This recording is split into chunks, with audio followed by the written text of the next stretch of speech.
I have owned and used the SCUF Envision V2 Pro controller for 11 months now, and here is my honest review. A lot of you commented on my last video asking me, are the back paddles breaking? How's the new controller? Blah, blah, blah. Because I did a video on the very first Envision Pro controller and you guys had a lot to say about it. So did I. It was crazy. The back paddles snapped. Okay, I'm just going to get straight to it. The back paddles on this have not snapped. They haven't even began to snap. I am 11 months into daily use and abuse of this controller, and it is fantastic. They did not lie when they said it's anti-stick drift. I've had zero stick drift. I didn't even have stick drift on the first Envision Pro controller. I don't know what they put in this. I guess they gave it some creatine. All I'm gonna say is this controller rocks. Okay, I'm gonna say more than that because there is one downside.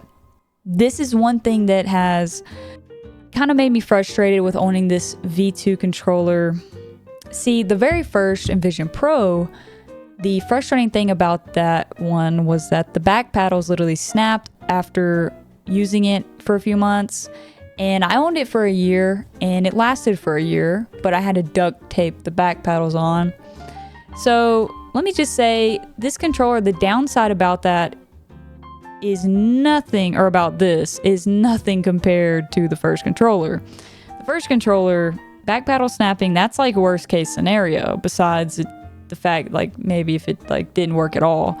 Yeah, the only downside with this controller that I can honestly say after owning it for 11 months is the wired connection.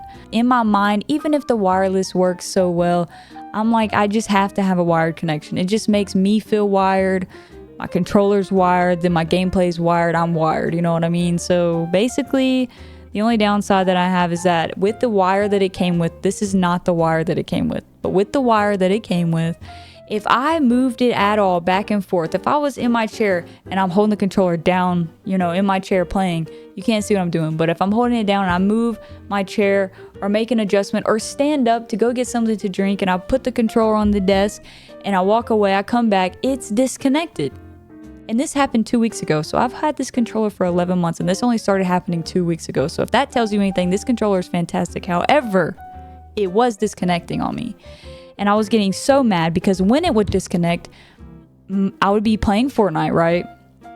And mid Fortnite, I would hear the disconnect sound. And I'd be like, no, because it would disconnect and it would reconnect quickly, but it would still allow me to use the controller, but none of the customizable options that I set for the controller.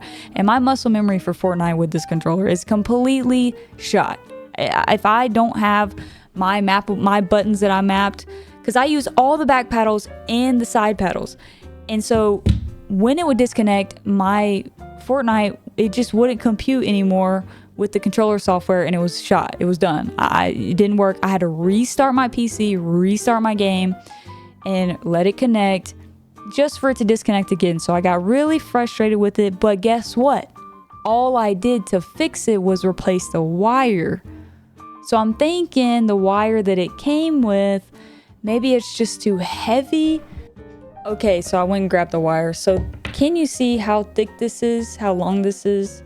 So do you see the difference in size? Does this make sense at all? Can you see what I'm seeing? The camera does not do it justice. Okay, so this is the original one. This is just a random headset cord that I had extra that I've been using for the controller. So basically, let me get back to the point. The point is, I think the issue with this wire that they have is the fact that it's really long and heavy, or it's really not even that heavy. It's just long.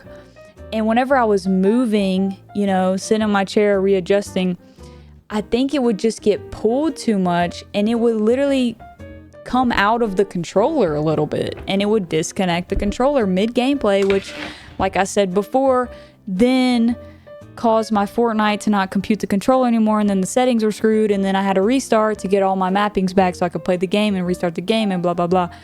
So I am sure that if I could get out of my head that I need a wired connection and just use the wireless option, I would have zero issues with this controller. That was my only issue, but I fixed it with the wire, just replacing the wire. So let me just say, at the end of all of it, this is the best controller I have ever owned, and I will be buying it over and over and over again. So take it as you will. I've owned this controller for 11 months, and I'm telling you, this is a fantastic tool for the game. If you're semi-serious or fully serious, or just want that customizable experience, absolutely this is the controller for you. If you're on PC and you don't like keyboard and mouse, I don't like keyboard and mouse. I tried to play keyboard and mouse, it just wasn't for me. Maybe if I gave it a shot, you know, tried it a little longer, I would like it, but they fixed the problem. Whatever was wrong with the first version of this controller, they fixed it. So as far as like a true rating for this controller, I would rate it 9 out of 10, genuinely. That's just my experience though. Some people have commented and they've said, my controller broke, or the D-pad fell off, or something. I just haven't experienced any of that. My experience has been nothing but really good, except for that wire like I was talking about, which I think that's a really easy fix. I don't know, SCUF, if you're watching this video, like that's my feedback. Please fix this issue. I would love to just use the wire it came with, you know, until whenever. As far as the software, I haven't had any issue with the software. It updates. It tells me when it needs to be updated, and I update and restart my PC for the update, and it works just fine. I've had no issue with connectability with in-game. Like if I map something on my software here, I do have to restart my game for it to compute the new setting. I have a lot of things connected to keyboard. That's what makes this controller so great. This button does say locked, but that's only because I don't have it mapped to another button. I could take this B button and make it the A button, and then make the A button the B button, and then it, like, if I remap the A to a different spot, then I can change it. That's the only reason why it says locked. So it is fully customizable.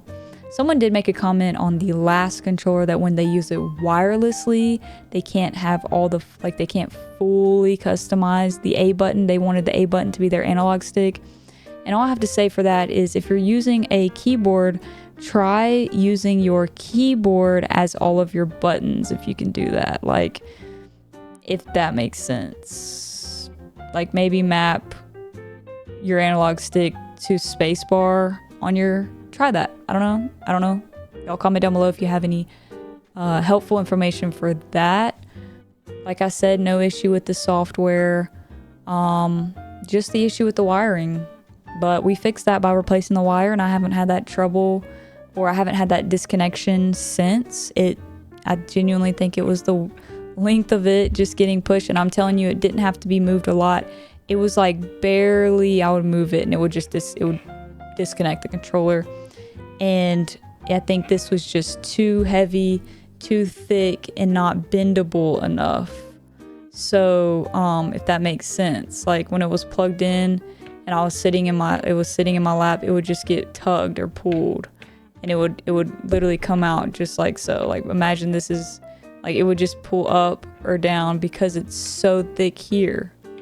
Literally, that was my problem, and that's the only problem that I've had. I will say the analog sticks, I do add grips to my analog sticks on this controller. I don't like on any controller the regular analog sticks that a controller comes with. Even though SCUF does have kind of like, they have ridges on their analog sticks. As you can see, there's ridges here. Well, I don't know if you can really tell. I don't know if you can actually tell, but there is grit around here, which it adds to a nice experience. But like any other controller, I always add grip. So I have these like little rubber grips. I can put them in the description below of the grips, the exact grips I use, because I really like them, and you could just get them at Target. Yeah, so everything I have to say about this controller, I would definitely rate it a 9 out of 10. If you have a PC and you're serious about gaming but can't play keyboard and mouse like me, or maybe that's just not your vibe to be sitting up tall playing keyboard and mouse, because That's just not my vibe, right? So I recommend this controller heavily. Anyway, leave any questions you have that I did not answer. I'm so sorry if I didn't cover everything. I really tried to. Comment down below. I'll get to them. Thank you for watching. See you in the next video.